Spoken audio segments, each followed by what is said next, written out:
নমস্কার বন্ধুরা, welcome to সিনে ইনসাইট। অনুরাগের ছোঁয়ায় আজকের পর্বে দেখবেন আশ্রমে পুলিশ আসে রাইকে খুঁজতে।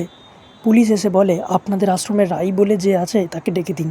এটা শুনে রাই মানে রূপা বলে এত বছর পর পুলিশ আবার আমাকে ধরতে এসেছে। এই বলে পালিয়ে যেতে গেলে পুলিশ দেখতে পেয়ে যায় এবং রূপাকে বলে কোথায় পালাচ্ছ, আমরা তো তোমাকে এনজিওর বাচ্চাদের নিয়ে প্রোগ্রাম করার জন্য বলতে এসেছি।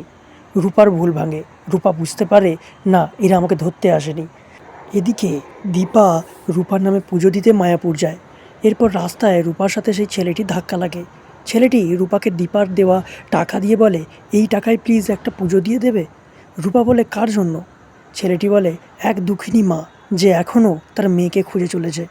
রূপা আর ছেলেটি যখন মন্দিরে পুজো দেয় সেই সময় সেইখানে দীপা আসে এবং রূপার পেছনে দাঁড়ায়। তাহলে কী হতে চলেছে বন্ধুরা? জানতে থাকুন অনুরাগের ছোঁয়া। ভালো লাগলে আমার এই চ্যানেলটিকে সাবস্ক্রাইব করে পাশে থাকুন। ধন্যবাদ।